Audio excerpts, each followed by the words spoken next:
expressing a rolling of the eyes when I say something stupid. So please pray that I don't say too many stupid things, because I won't have him to get me on the right track. And it's Cedric who put together this wonderful slide presentation, and I honor him and thank him for his technological expertise as well as his spiritual insight. Yeah, I don't know about the technology part. I have a hard time changing the time on my cell phone. So, Cedric Nelms, I am pastor of Greater New Salem Missionary Baptist Church over in South Los Angeles. We used to pastor a church here in Long Beach called Chosen Generation Fellowship Church. I am regional organizer for California Black Power Network, where I am doing statewide coalition work, organizing, mobilizing folks around housing, education, policy work.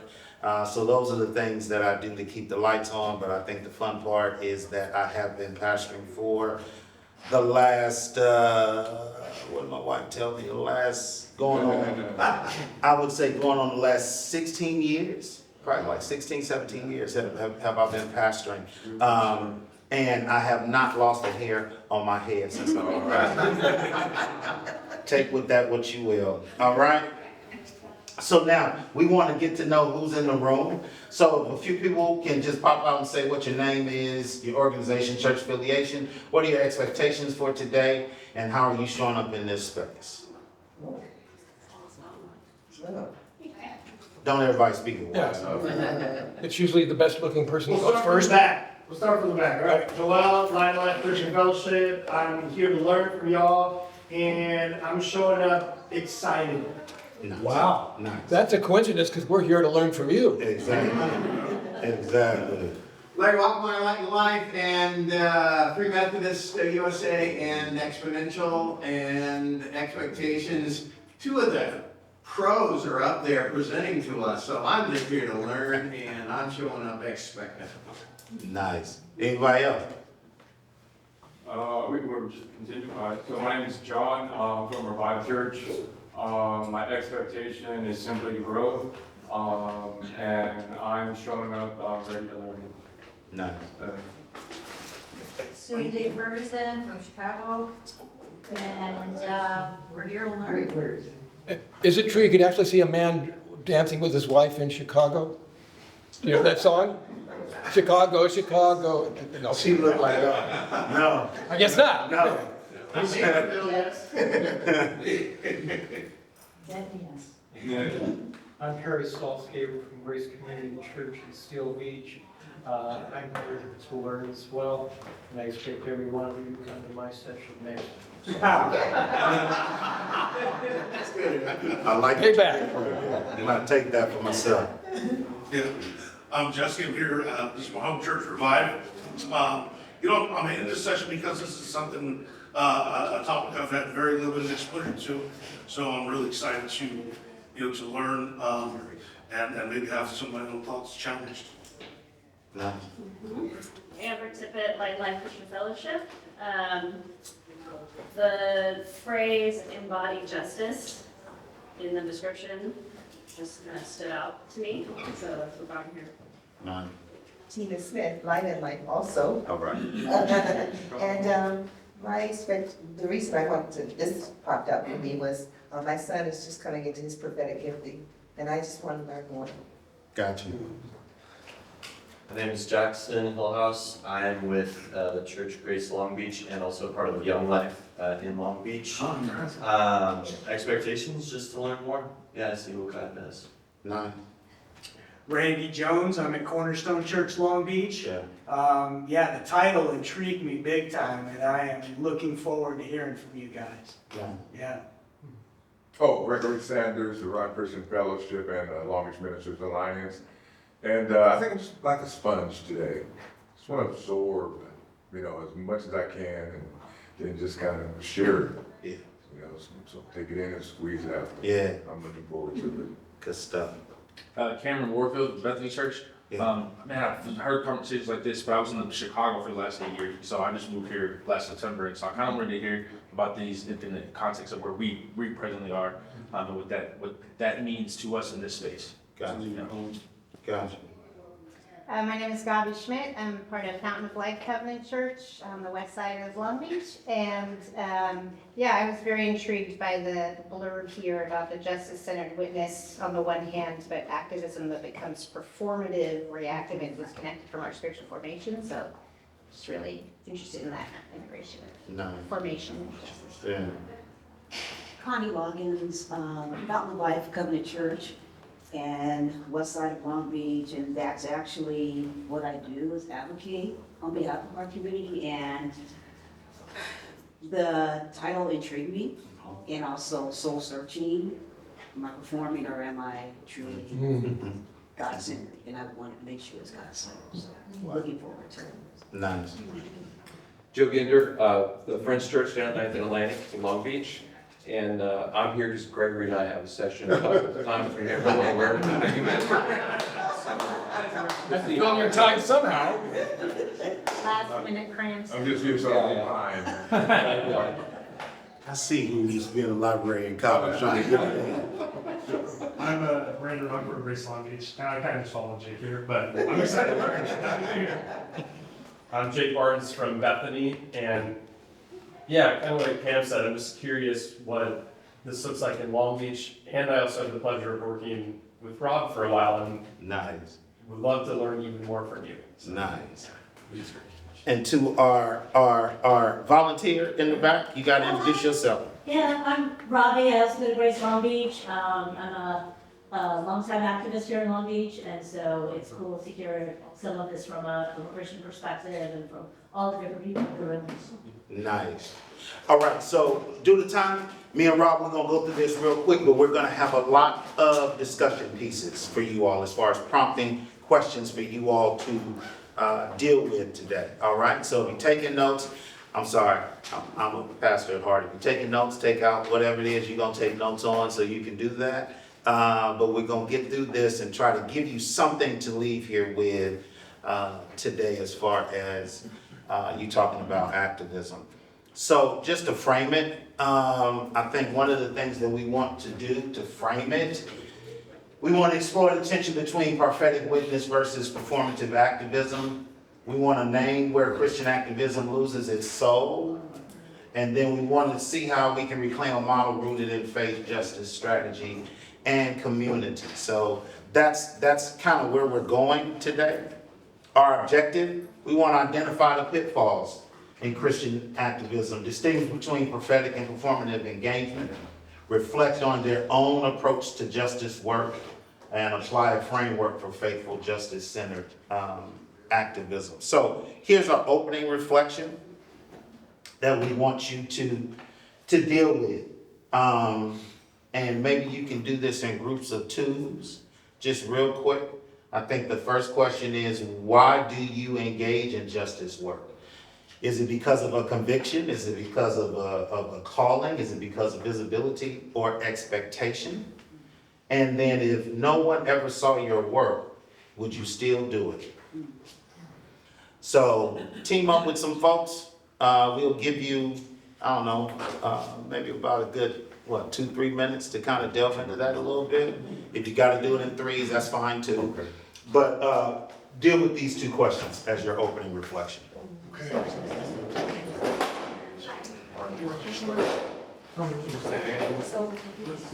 Justice.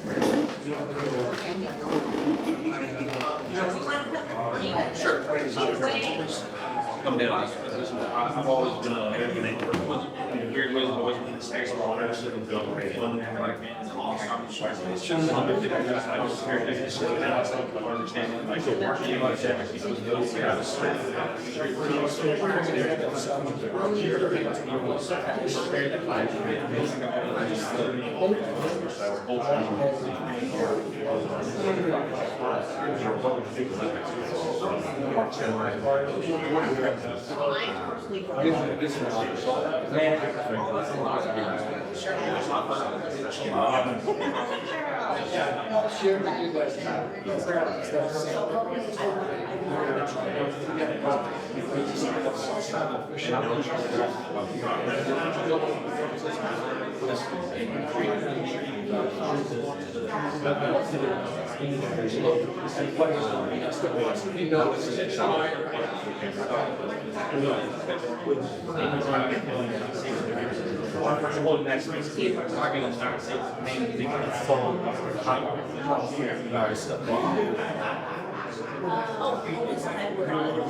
Since I've been here in Long Beach, I used to be at church in the morning. I thought we had to go to South Beach, go to focus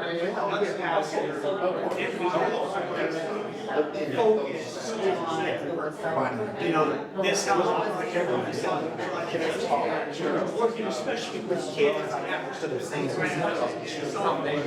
Since I've been here, I've had different roles, and I have the same type of and so it's, our church is always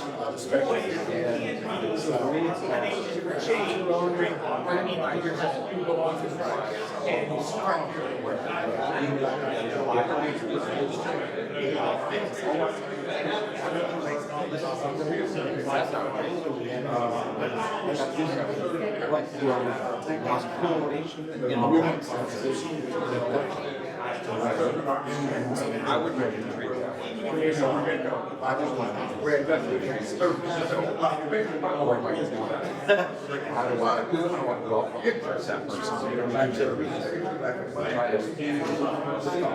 Yes. All right. Let us come back to the center. If you can hear me, clap once. If you can hear me, clap twice. If you hear me, clap 3 times.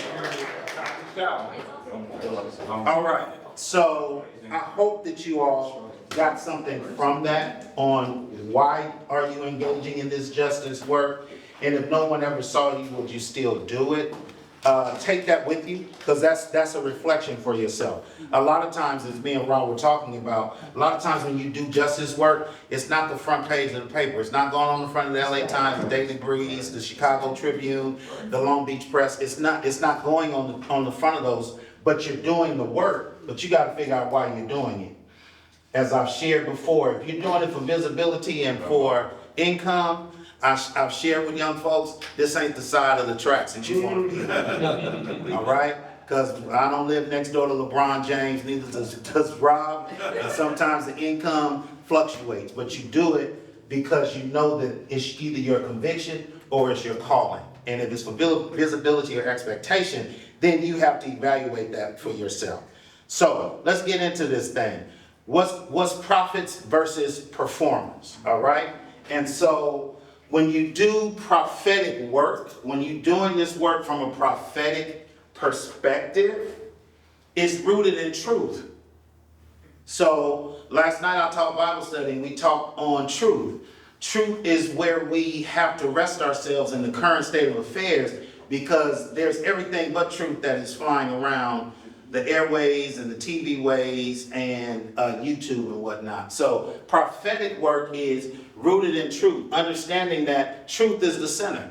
What is the truth of why you're doing the work that is called activism?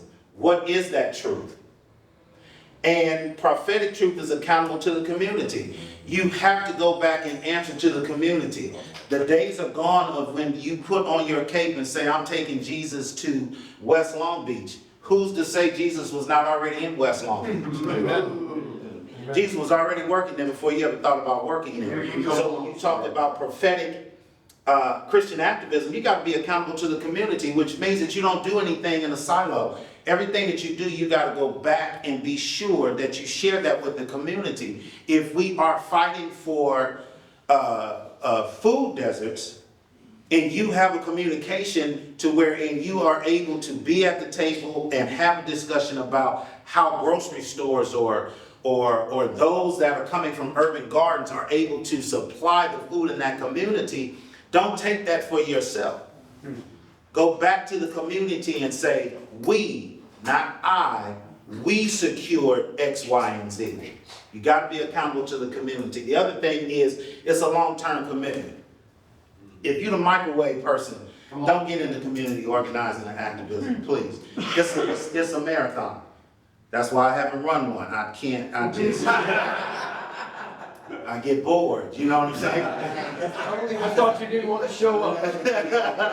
I get bored. See, I'm the 100-yard dash person. Let's run this 100 yards, let's get this thing over, and let's clock it. That marathon thing, I don't even have a playlist long enough to do a marathon. You gotta understand. This commitment from a prophetic perspective, it's a long-term commitment. Right. And you may not see anything tomorrow. You may not see anything next week. The work that I do as far as coalition work, it's a 365-day process because we're always engaging in some form of coalition, some form of now we have the Voters' Right Act that has been erased. Now that's on the table. We got work to do as far as housing justice. The folks out in Altadena who lost their homes, that's the coalition work that I'm doing. There's always work, so it's a long-term commitment, but if you are a short-timer, don't get into the activism work. Yeah. Or if you get into it as far as a group so that you know how to engage and when you need to disengage. All right? And it is spirit-led as well.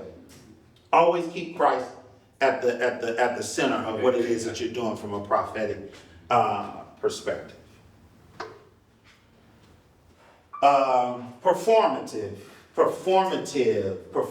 is rooted in optics. So that means when you're showing up, just take a picture. Sometimes we are good for what I call the late night CNN commercial where they're showing the baby who got the flies around their face, their belly is poking out, and we want to do something as far as helping that nation or country or whatever, but we taking a picture. Sometimes the things that you do can be, sometimes things that we do can be performative because we always want to take a picture. I get in trouble a lot of times because I don't take pictures of the stuff that I do. Sometimes we always want to show where we are handing a box of food to someone, or we are handing the keys to somebody because they're able to move into their new place. We've got to be careful that we're not doing things that are performative for the sake of optics, to make us look good, or to make our organization look good, or to promote ourselves. Performative means you're accountable to the audience, and sometimes you got to realize when you're accountable to the audience is not always going to clap. Right. Yeah. Sometimes the audience is going to boo. Sometimes the audience is going to get out and walk out in the middle of your performative activism. So when it's performative, it's accountable to the audience versus when it is prophetic, it's accountable to the community. Other thing is that it's moment driven. It's moment by moment. So that means that you're more, performative work means that you're doing more of an episode on Netflix than you are a movie in the theater. When it's performative and it's by the moment is going to shift. And so then you become what they call sometimes attorneys. You become ambulance chasers because you're trying to chase to get to your next moment, wherein you're trying to focus on the optics and you're really not about the movement, but you're more about the moment. All right?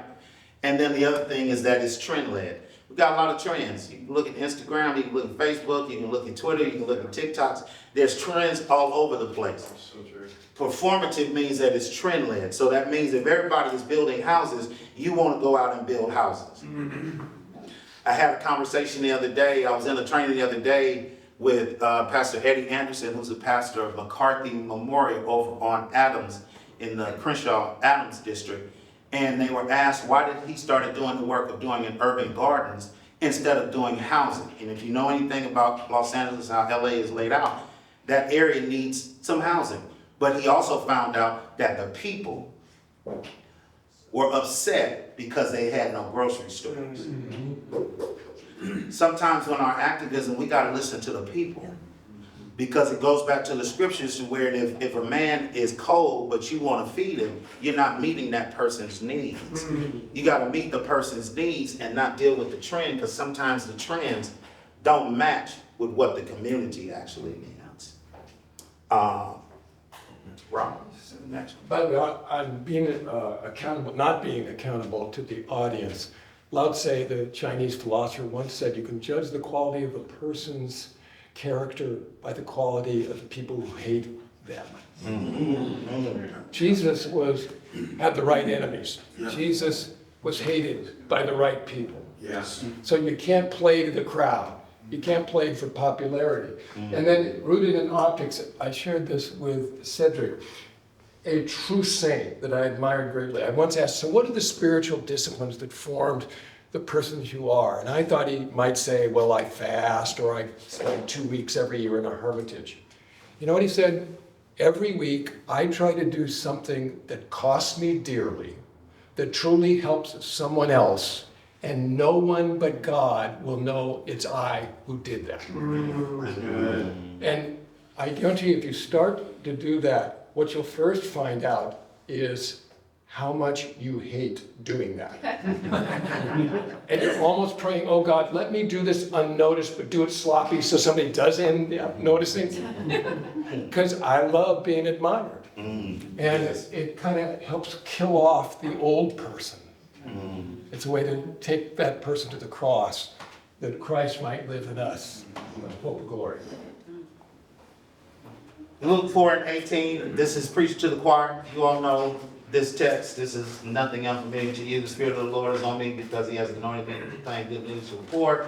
He sent me to proclaim freedom for the prisoners and the recovery of the sight to the blind and to set the oppressed free. That should be more of where we position ourselves when we talk about prophetic activism. Right. That you're in a position, nothing in this text has anything to do with the I, but it has more to do with who sent you. So this text is very othering. It's not subjective, it's an objective text. He has sent me to proclaim this. I didn't go by myself. The Lord sent me to come and do this work. And the recovery of the sight, everything about this is othering. So when you talk about community engagement deals with how are we seeing and how are we impacting other people, not for our own joy, but so that people can be restored. All right? So I'll give y'all that for free. Give me credit the first time you preach it. In Micah 6:8, he has told you, O man, what is good, and what does the Lord require of you, but to do justice, to love kindness, and to walk humbly with your God. That's our standard, what do they call it in corporate America? Standard operating procedure. That's what's required of you. So we're trying to find out what can we do in the ministry, whether we are pastors, lay leaders, or folks that are leading certain ministries in our church. That's what's required of you, to do justice, to love kindness, and to walk humbly with your God. That's all you got to do. Everything else is just icing on the cake. But that's how you should move when it comes to Christian activism and the work of being a prophet and prophetic in the spaces that you occupy. All right? Here's a question for you. Where has your activism been shaped more by culture than Christ? Sit with that for a minute.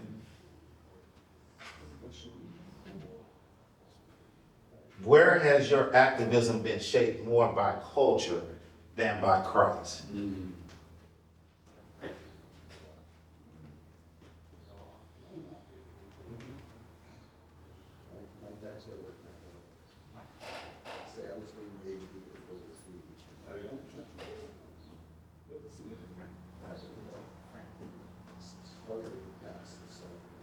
Give me 3 people who want to answer that question. And remember, this is a safe space, this is a clear space, this is an honest space, so you don't have to give me the doctoral and the PhD answers, but speak honestly, all right? I think for me, it's more when things have happened in my community and I've gotten involved based more on maybe emotionalism or than by really thinking about what am I lending my energy to and not really thinking about, the spiritual aspect of it. More moved by whatever's happening in the moment. That's good. That's good. Yeah, I think for me, what can be like a good sense of anger or frustration just really quickly becomes like acidic and toxic in a way that's like not biblical or Christian. Mm-hmm. Yeah. Everybody else. For me, it almost becomes the proverbial Good Samaritan kind of narrative. That how we can walk past, a wounded, a broken, a hurting person or segment of our community, and we just keep it moving. On our way to church, by the way. But nobody stopped. Nobody, are you okay? I think it should be both. It should be kind of the culture, not from trending, not from, it's from that place where we see the brokenness, and that's part of our culture. We have broken people in our culture. And there's some that cry out, in a group setting, there's some who really gather, collect, and try to rally, but I think it's that, we have to stop. We have to literally, and if that's what the force multiplier was, a person down, or a family down, or a community down, or somebody traumatized by violence or injustice, that's our call. Yeah. So maybe it should be like both. Yeah, because it's one thing to be shaped by culture, but it's another thing to be impacted by culture.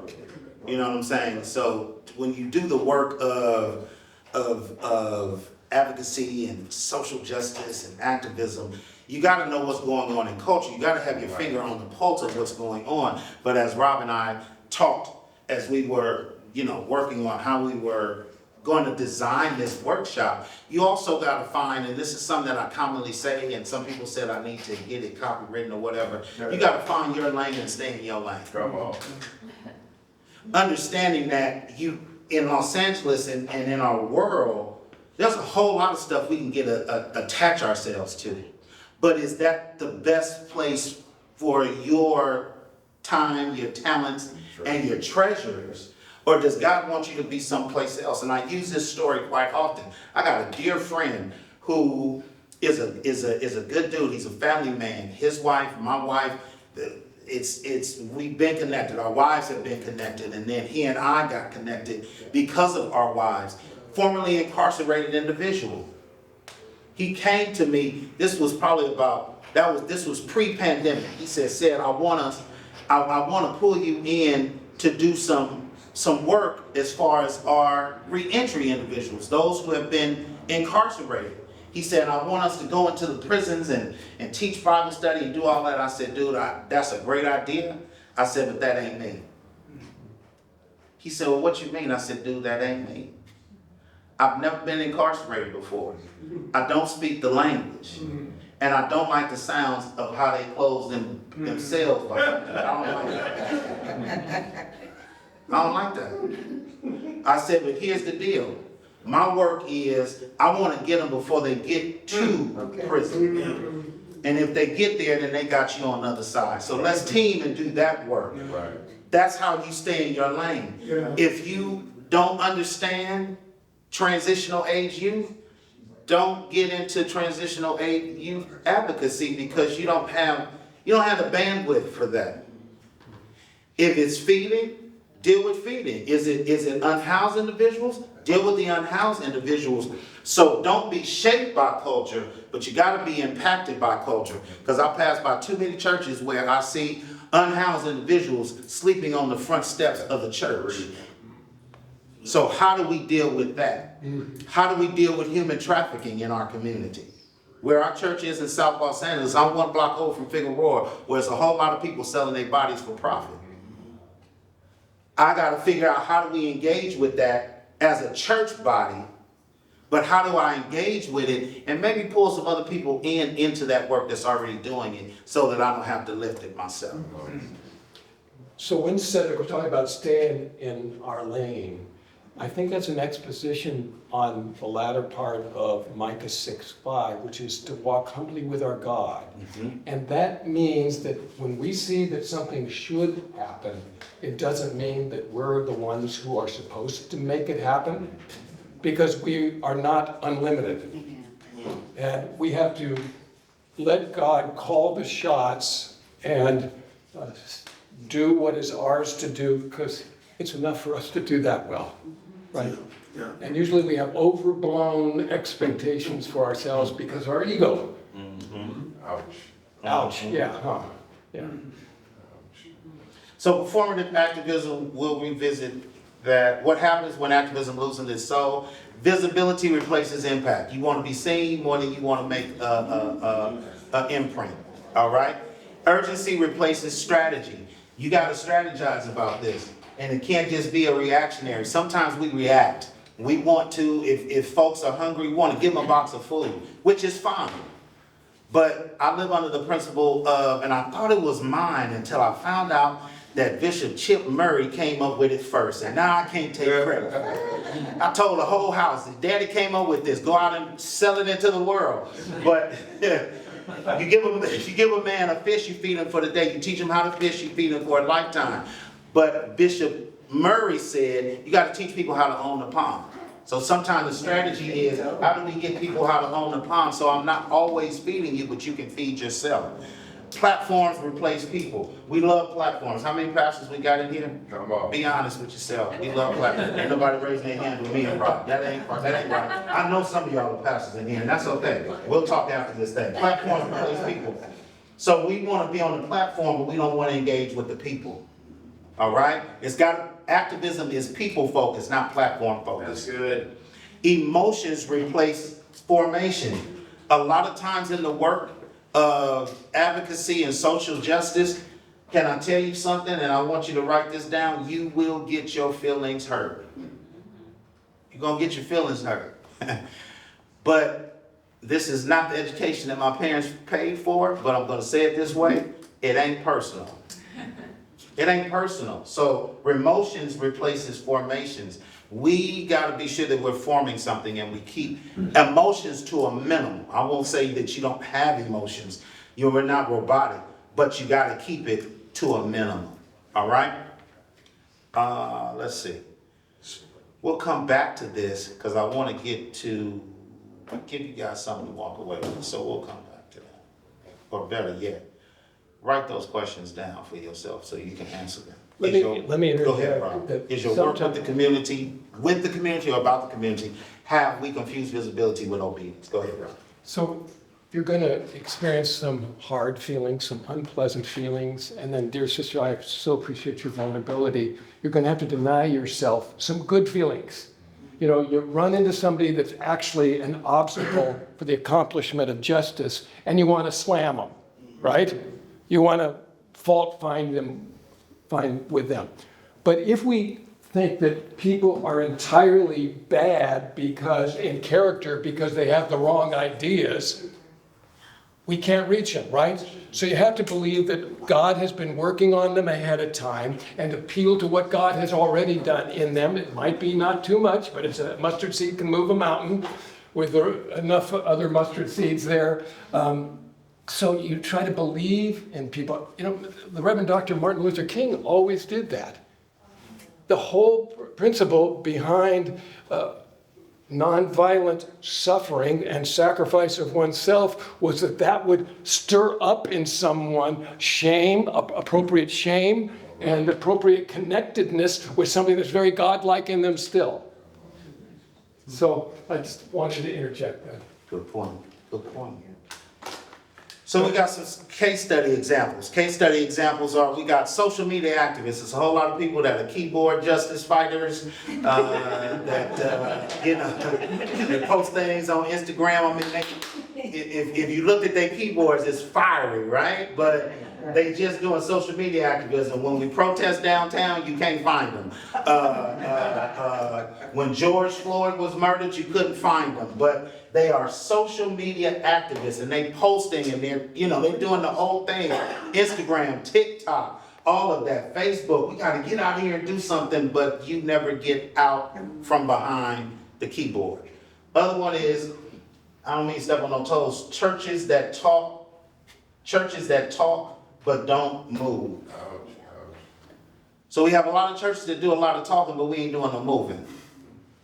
So we like to talk about what we're doing, but we never really get out and do it.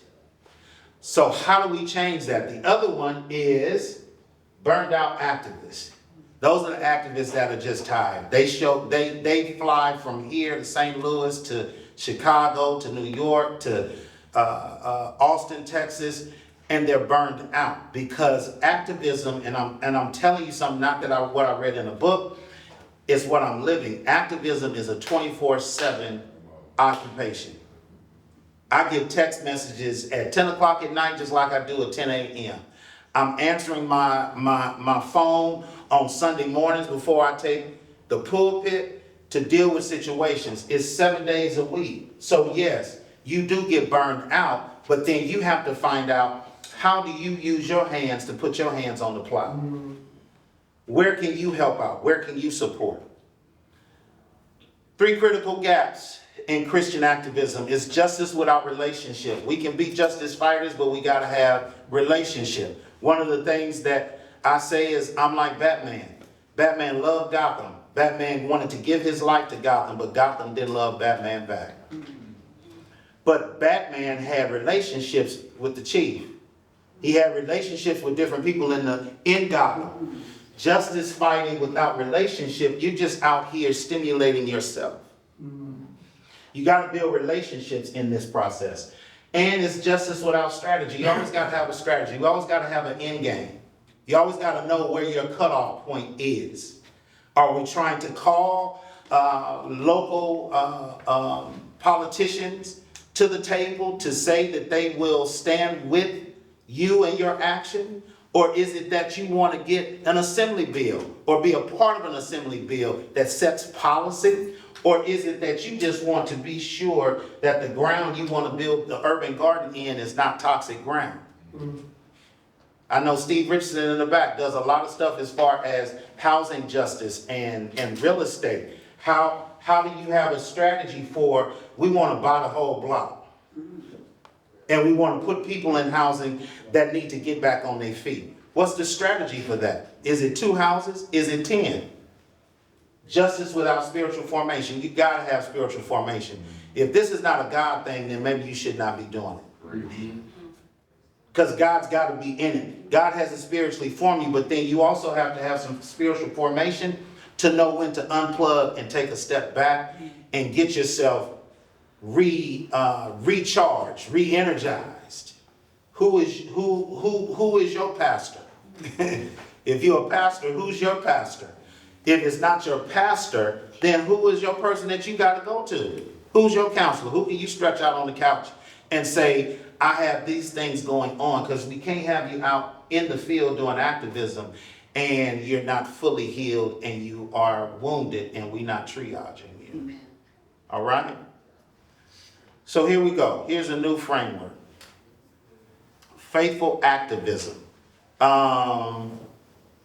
Prophetic speaks truth, which means that when you are dealing with prophetic activism, you always got to speak truth to power.